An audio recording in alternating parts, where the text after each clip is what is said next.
جب بھی تصور میں یہ بات آئے گی کہ اسباب معاش اللہ کے غیر کے ہاتھ میں ہیں، تو یقینی بات ہے کہ مسلمان کسی نہ کسی موقع پر اپنے دین کو چھوڑے گا اسباب معاش حاصل کرنے کے لیے۔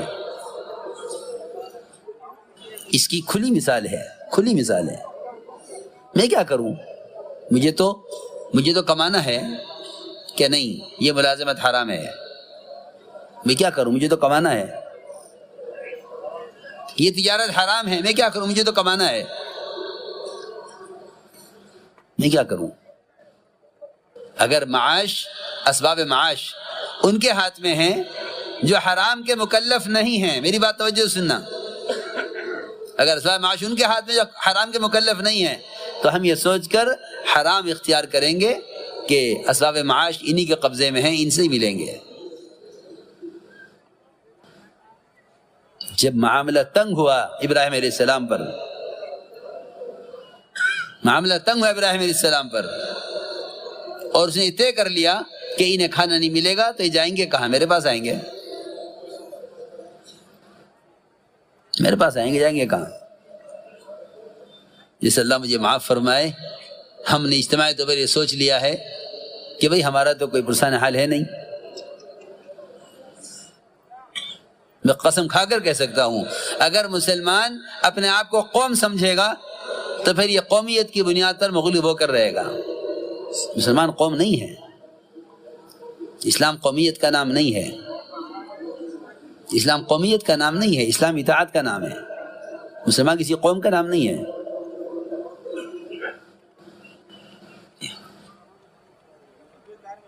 تو جب یہ میں عرض کر رہا تھا کہ عام طور سے لوگ یہ سمجھتے ہیں کہ زمین غلہ دے رہی ہے، اس کا تشکر بھی کرو، اور بلکہ سمجھتے ہیں کہ یہ اللہ کی قدرت ہے۔ میں عرض کر چکا ہوں کہ اللہ کی قدرت کے تعارف کے لیے بھی زمین سے غلے کا اگنا ناکافی ہے، اور یہ سمجھنا کہ یہ اللہ، اس میں اللہ کی قدرت ہے، یہ تو ممکن ہی نہیں ہے۔ قدرت اللہ کی ذات میں ہے، قدرت اللہ کی ذات میں ہے۔ کائنات کے کسی نقشے میں قدرت نہیں ہے، سب قدرت سے بنے ہوئے ہیں۔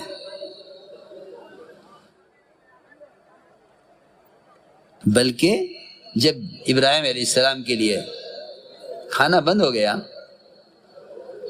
صرف اس لیے تاکہ مجبور ہو کر ہمارے پاس آئیں، مجبور ہو کر ہمارے پاس آئیں۔ اللہ کی شان، اللہ نے یہ دکھلایا کہ ان کے ہاتھ میں تو وہ رزق ہے، ان کے ہاتھ میں تو وہ رزق ہے جو ہم زمین سے اپنی قدرت سے اگا چکے ہیں، ہم زمین سے اپنی قدرت سے اگا چکے ہیں۔ ہماری قدرت یہ نہیں، ہماری قدرت یہ نہیں کہ ہم زمین سے غلہ اگا رہے ہیں، ہم تمہیں اپنی قدرت سے کھانا دیتے ہیں۔ جو بوری مٹی کی بھری ہوئی گھر کی مرمت کے لیے لا کر رکھی گئی تھی، اللہ نے اس پوری مٹی کی بوری کو آٹے میں تبدیل کر دیا۔ رزاق ہم ہیں، رزاق ہم ہیں۔ تو ہماری قدرت کی اہمیت سمجھو کہ ہم زمین سے غلہ دینے کے پابند ہیں۔ اس لیے میں عرض کر رہا ہوں، کائنات اللہ کا ضابطہ نہیں ہے، کائنات اللہ کا ضابطہ نہیں ہے، اللہ کا ضابطہ اللہ کا دین ہے۔ تم حکم پورا کرو، ہم تمہیں قدرت سے پالیں گے۔ کائنات ضابطہ نہیں ہے۔ جو لوگ کائنات کو ضابطہ سمجھ کے چلتے ہیں وہ دین کو چھوڑتے ہیں کہ کیا کریں، حالات یہ ہیں، کیا کریں، ان حالات میں ہم کیا کریں۔ کائنات ضابطہ ہی نہیں ہے۔ کائنات کو ضابطہ سمجھنا اللہ کی قدرت کا انکار ہے، بالکل نہیں۔ کائنات ضابطہ نہیں ہے، کیونکہ ضابطے میں، کائنات میں تغیرات ہیں، ضابطے میں تغیر نہیں ہے۔ لا تبدیل لخلق اللہ ذالک الدین القیم ولکن اکثر الناس لا یعلمون۔ سیدھی بات ہے، لا تبدیل لخلق اللہ ذالک الدین القیم ولکن اکثر الناس لا یعلمون، یہ فرما رہے ہیں۔ کائنات ضابطہ نہیں ہے، دین ضابطہ ہے۔ کائنات میں بہت تبدیلیاں ہیں، کائنات میں بہت تبدیلیاں ہیں، زمینیں ہیں غلہ نہیں ہے، ہتھیار ہیں حفاظت نہیں ہے، دوائیں ہیں شفا نہیں ہے، بادل ہیں بارش نہیں ہے، عورتیں ہیں اولاد نہیں ہے. آپ سارا نظام اٹھا کے دیکھ لو، حکومتیں ہیں عزتیں نہیں ہیں، سب نظام اٹھا کے دیکھ لو. کائنات کو ضابطہ سمجھا. کائنات کو ضابطہ وہ سمجھتے ہیں جو اللہ کو نہیں مانتے ہیں، وہ پکی بات ہے. مسلمان کائنات کو کبھی ضابطہ نہیں سمجھے گا. اس لیے ہم نے عرض کیا کہ جتنے بھی کائنات کے تغیرات ہیں ان سب کا تعلق براہ راست اللہ کے امر سے ہے. لہٰذا ایک درخت بھی اگر ایک پتا بھی اگر درخت پر لٹکا ہوا ہے اللہ کے امر کا منتظر ہے کہ اللہ کا کب حکم ہے اس کی گرنے کا. جی ہاں، سائنس بھی تھوڑی سکھلاوے گی کہ نہیں یہ یوں ہوگا یہ یوں ہوگا، یہ نہیں، اللہ کے امر سے ہوتا ہے، اللہ کے امر سے ہوتا ہے. سائنس تو اللہ کے غیر سے ہونا سکھلاتی ہے، علم اللہ کی ذات سے ہونا سکھلاتا ہے.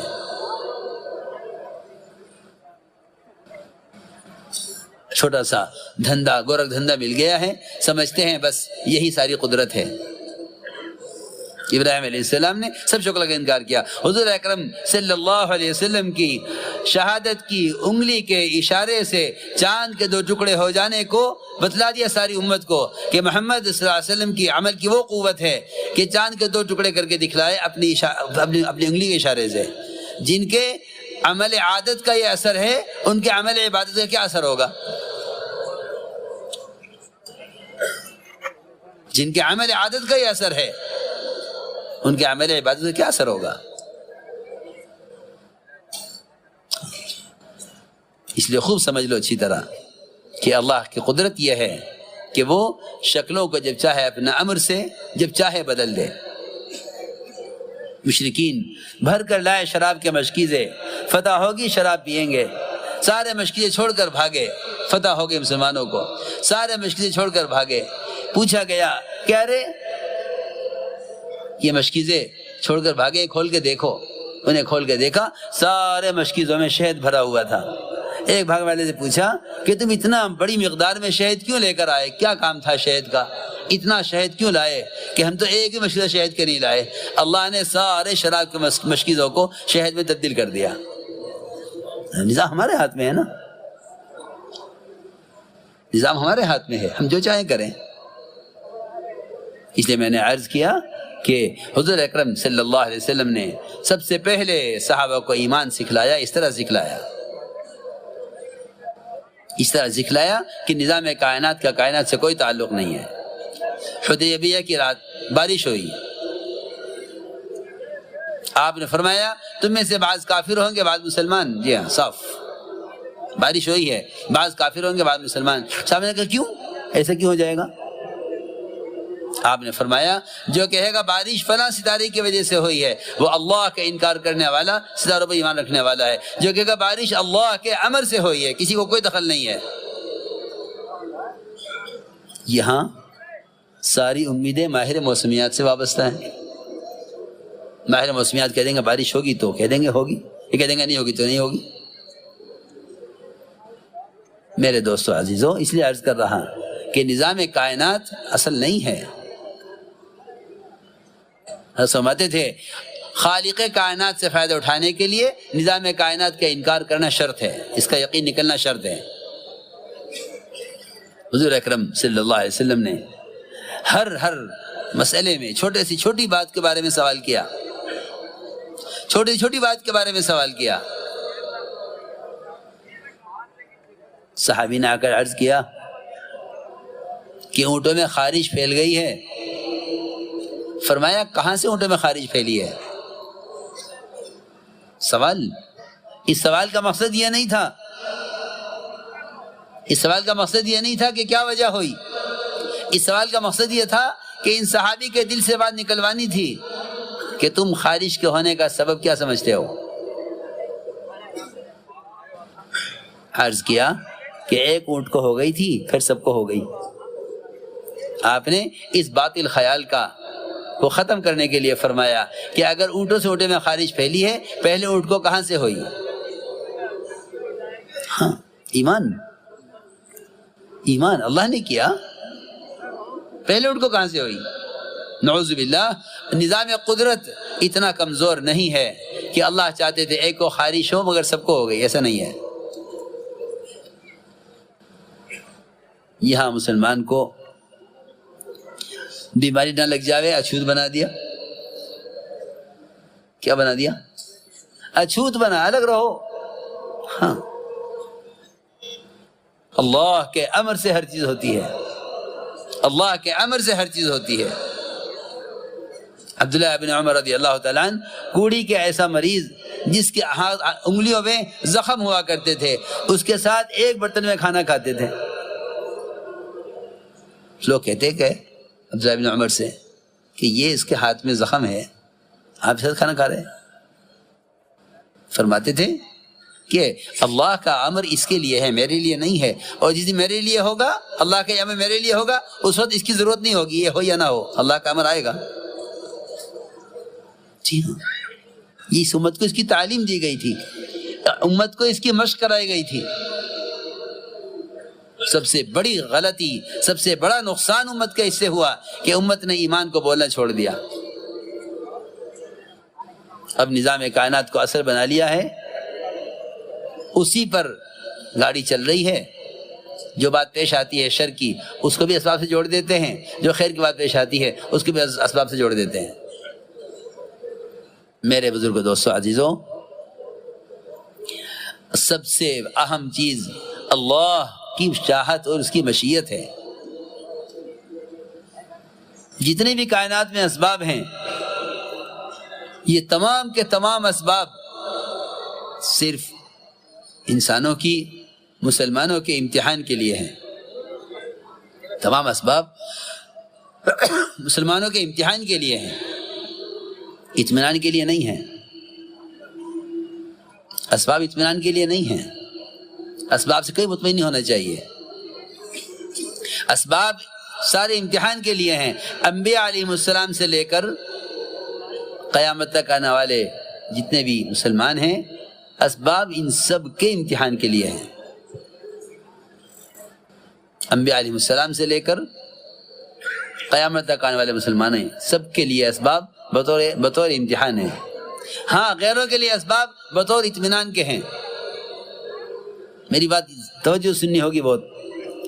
ہمیں یہاں سے دھوکہ لگتا ہے کہ جب یہ اپنے اسباب میں کامیاب ہو رہے تو ہم کیوں نہیں ہو رہے؟ یہ تو اللہ کے دشمن ہیں، اللہ کو مانتے نہیں ہیں۔ جب یہ کامیاب ہو رہے تو ہم کامیاب کیوں نہ ہوں؟ کیا نہیں، تمہاری کامیابی کا راستہ نہیں ہے، تمہاری کامیابی کا راستہ یہ نہیں ہے۔ جب نمرود کو، جب قارون کو اس کے اسباب میں دھستا ہوا دیکھا تو اس وقت علماء نے یہ کہا وَيْلَكُمْ ثواب اللہ خیر، وَيْلَكُمْ ثواب۔ جب انہوں نے تمنا کی یا لیت لنا مثل ما اوتی قارون، وہ اسباب جو قارون کے پاس ہمارے پاس بھی ہوتے، تو علماء نے کہا وَيْلَكُمْ ثواب اللہ خیر، ارے ہلاکت تو تمہاری، تم کیا کہہ رہے ہو؟ اللہ کی طرف سے عمل پہ ملنے والا اجر وہ بہتر ہے اس کے مقابلے میں۔ اور جب انجام دیکھا تو تمنا کرنے لگے لولا امن اللہ علینا لخسف بنا، لولا امن اللہ علینا لخسف بنا، اگر اللہ نے ہمیں مال نہ دے کر، اللہ نے ہمیں اسباب اور اللہ نے ہمیں یہ حکومتیں اور وزارتیں نہ دے کر ہم پر احسان نہ کیا ہوتا تو ہم بھی آج دھسائے جاتے۔ یعنی اسباب نہ ملنے کو اللہ کا احسان سمجھ رہے، اس لیے کہ نتیجہ سامنے آیا، حکم توڑ کر سبب پر چلنے والوں کا نتیجہ سامنے آیا، تو جو تمنا کر رہے تھے کل یہ عہدے ہمیں ملتے، یہ مال ہمیں ملتا، یہ اسباب معاش ہمارے پاس ہوتے، آج یہ کہہ رہے اے اللہ تیرا احسان ہے کہ تو نے ہمیں مال نہیں دیا، تو نے ہمیں مال نہیں دیا۔